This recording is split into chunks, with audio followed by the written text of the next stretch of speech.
Road ઉપર આવેલા રચના સ્કૂલમાં ફૂલછોડનું વિનામૂલ્યે વિતરણ કરવામાં આવ્યું હતું। રાજકોટ જિલ્લાના ઉપલેટામાં નવરંગ નેશનલ ક્લબ રાજકોટના અને રચના સ્કૂલના સહયોગથી ફૂલછોડ, ગુલાબ, શાકભાજીના મધનું વિતરણ કરવામાં આવ્યું હતું। આ દરમિયાન ઉપલેટાની સંસ્થા સર્વ ભાઈઓ બહેનો બોડી સંખ્યામાં હાજરી આપી હતી। ઉપલેટાને સુંદર અને હરિયામણું બનાવવા સ્કૂલના બાળકોએ પણ ફૂલછોડ તેમજ ઘરે લઈ ગયા। ઉપલેટા શહેરના લોકો પણ આરોપણ લેવા ઉપરથી રહ્યા હતા અને ઉપલેટાને લીલુંછમ બનાવવાનો સંકલ્પ કર્યો છે। જે કે એસની ગુજરાતી સાથે અર્શી આહિર, ઉપલેટા।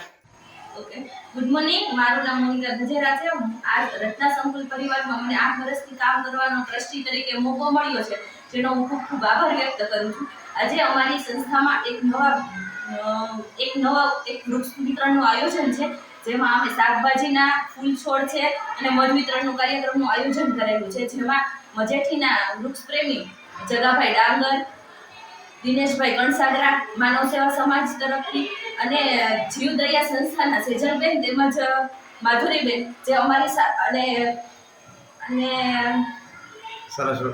અને સરસ્વતી પ્રાથમિક શાળાના આચાર્ય શ્રી કિશોરભાઈ રૂપાપરા અમારી સાથે જોડાયેલા છે, જેમનો હું દિલથી આ સંસ્થા જેમનો દિલથી આભાર વ્યક્ત કરે છે કે જે પોતાનો કિંમતી સમય ફાળવીને અમારી સાથે જોડાયેલા છે અને અવનવા કાર્યક્રમ કરવા માટે અમને ઉત્સાહ અને પ્રેરણા મળે તે બદલ આપનો ખૂબ ખૂબ આભાર। બેન, આપણા સ્કૂલની અંદર કેટલા રોપડા વિતરણ કર્યું છે અને કેટલા છોકરાઓ લીધું છે? અમારી સ્કૂલની અંદર અમે 400 થી 500 વૃક્ષ, ફૂલ છોડ અને વૃક્ષ રોપા વિતરણ હતા, જેમાં અમે અલગ અલગ બહારના ઉપલેટાના મહેમાનો, વાલીઓ, વિદ્યાર્થીઓ દ્વારા અલગ અલગ રોપાનું વિતરણ કરવામાં આવેલું હતું અને બધાએ ખૂબ ઉત્સાહથી રોપા લીધેલા છે।